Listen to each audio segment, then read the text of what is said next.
Hello everyone, welcome to another episode of Music of the Week, the second to last one that I'll be doing for the year of in our Lord and Saviour's name, 2022. So I've got another 6 albums. I think I alluded to the fact that it would be 6, and just to get out of the way now, the next episode will also be 6 albums, but that's for next week. As for this week, which was technically stuff from last Friday, the weekend just gone, got 6 albums to do, so I say we do them. We start off in Chicago, Illinois for Action Adventure and what is technically their second album in Imposter Syndrome, but I'm counting it as their first because their actual debut was like way too short and more of an EP. There's only like 7 songs, it's not that long.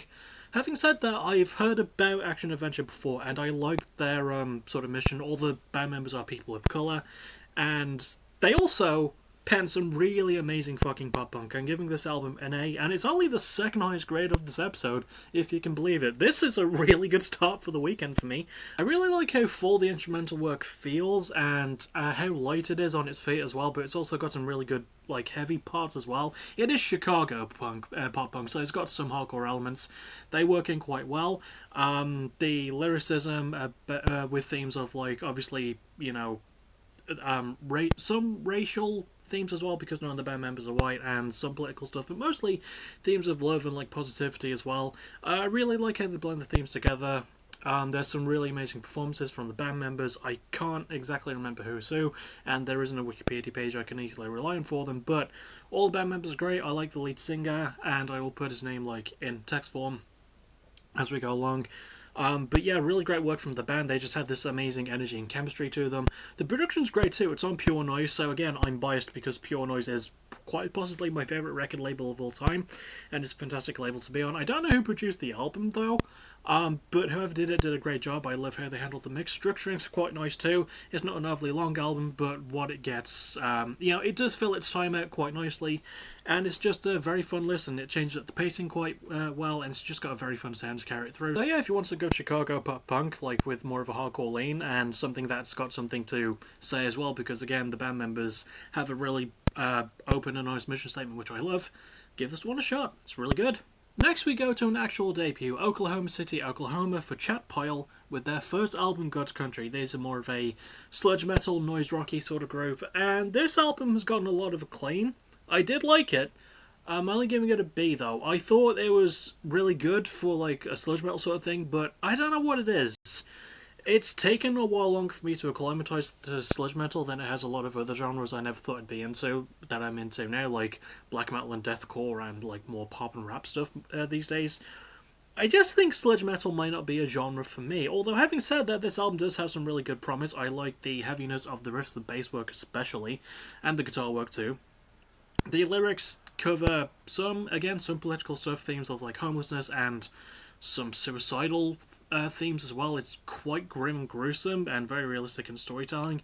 The band performances are again great. I do like the work of the guitarist, who again, name I cannot remember, and I'm not going to like spend time just bringing up a window to try and like find who it is. But yeah, he does a good job. I think his name is something Manhole, right? But it's not his real name. It's a very funny one. All the band members use sort of like fake names, even though they all have real names. I don't really know why.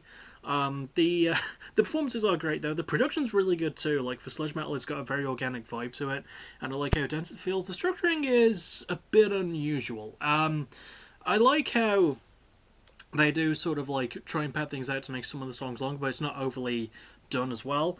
It's unique because the way the vocalist sings, it's more like he's just ranting into a microphone. It sort of reminds me a bit of Sleaford Mods in that way, but not, lo-fi hip-hop and more like sludge metal noise rock sort of thing. But it's a style that works for them, and it is a style I do kind of like. I just wish it held itself together a little bit more, but as it is, it's still pretty well done. And it's got some really good moments to it. So I can safely recommend it. I can say, go and give it a shot. Next we go to somewhere in America, I don't really know where, for Darko US and their second album, Oni. So this is a band I'm passingly familiar with. It's only got 2 people in it, and they're former members of bands like Chelsea Grin, yay, Lorna Shore, double yay, and Amur. 2 out of 3 ain't bad. So this album gets a B-. It's very crushing, electronic-leaning, deathcore, prog metal-y sort of stuff with a very good focus on like some sci-fi elements, and that's also evident from the album's cover as well. I like how heavy the instrumental work is. It's also very, very technical. It doesn't really leave a lot of room for melody, but you know, as it is, it's good heavy stuff. The lyrical themes I couldn't really get a full beat on, to be honest. I think there was some stuff about mental health, maybe. There might have been a story to it. I don't really know. I couldn't really find a lot about him.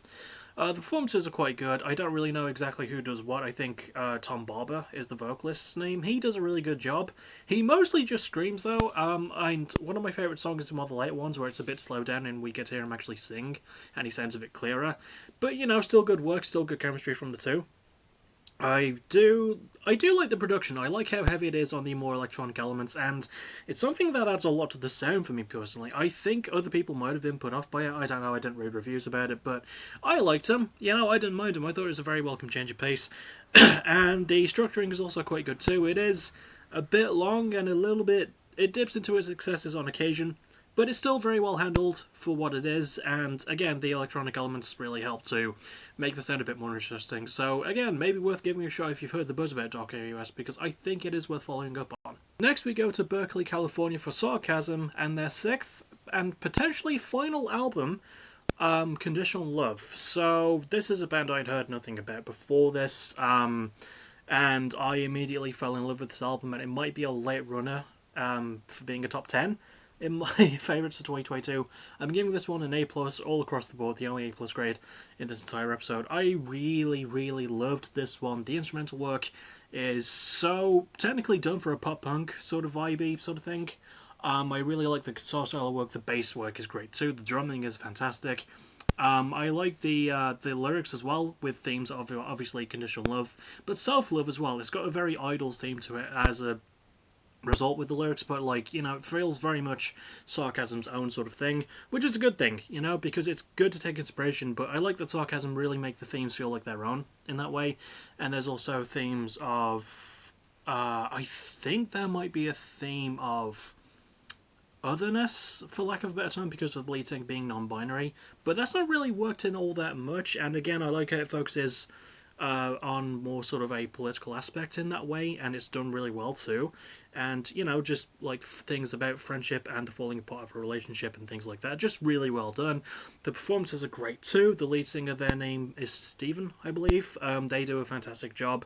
Everyone else is great too. I love whoever the main guitarist is, because I think they do co-lead vocals as well. I think they're actually like a sibling of the lead singer. I could be wrong about that, but still great work from everyone. The production is great too. I think the album was released on a label called Asian Man Records, and I'm not really familiar with that label, but yeah, no, there's good shit, you know. They're a pretty good label, it seems, and whoever they got to produce this definitely knows what they were doing. And the structuring is so well handled too. It doesn't really... It doesn't drag out at all, and it's a surprisingly long album for pop punk, but it fills it with so much good shit. And it's never wasted, and each song feels unique, but also flows really well too. And the structuring, again, also very organic, very flowy as well. Yeah, I really like this one, so go and listen to it. It's really, really goddamn good. Next we go to Milan, Italy for Stain the Canvas, and their second album, All Fine / NF La. So this is a band I sort of heard about through, I think it was a YouTube ad, because they had a song named Puppets, featuring the former lead singer of Get Scared, Nicholas Matthews, and it was a really good performance by him, and the band is good too. I should actually give the album a grade, the grade, which is B-. So I like a lot of the things about this album that it has going for it. I like the very sort of depressing emo post-hardcore style. It's a very heavy style of emo as well.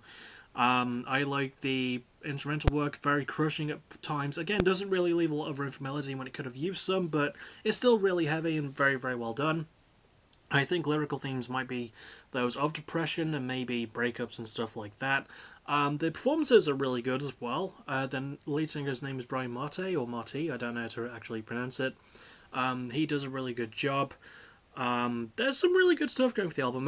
I'm not really talking about it a lot, but yeah, it's pretty decent. The production is really good too. The label, which is In Vogue Records, and I don't know who they got to produce, but they did a pretty decent job. The structuring is easily my biggest problem with the album, though. It does have a lot of songs on it. It's got about 16, and a lot of those do drag. But having said that, there was a missed opportunity because of the album's title being like said normally and then in reverse afterwards. None of the songs are played in reverse afterwards. Like with 16 songs, you would think at the 8-song mark they would start doing that, but no, they don't. And I don't know how I feel about that because it would have been a fun gimmick. But as it is, yeah, it just has a lot of filler material on it. But it's still really well done for the most part. Again, the production and structuring are okay, but the lyricism and instrumental work are where it stands, and the performances are really good too. So yeah, maybe worth a shot if you're into like your heaviest style of emo. It is a bit more of an acquired taste, much like Chat Pile's album is, so bear that in mind, but still give it a shot anyway. And finally, we go to Vancouver, British Columbia, Canada for White Lung and their 5th album and last one, because they also broke up, Premonition.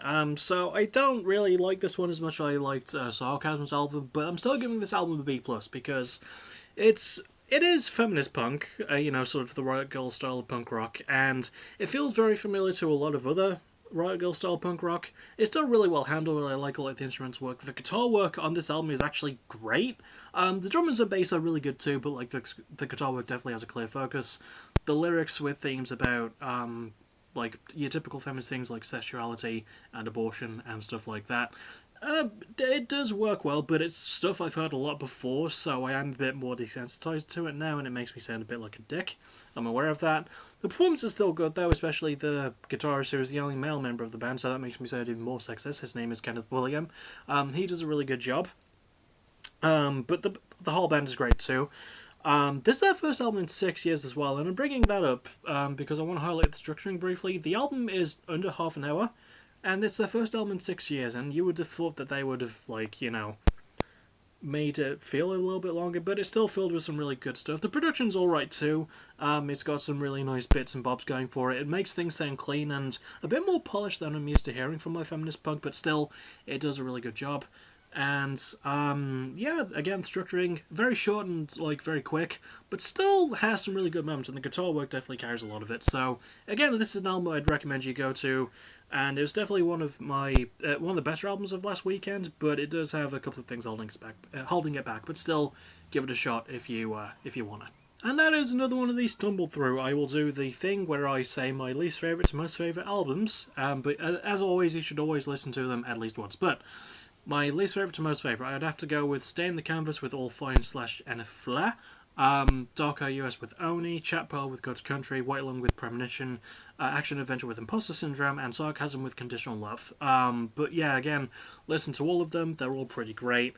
And next thing you'll see for tomorrow night, Deck the Brawls, live from Glasgow, Scotland, although it'll actually be in my bedroom here in the UK, in England.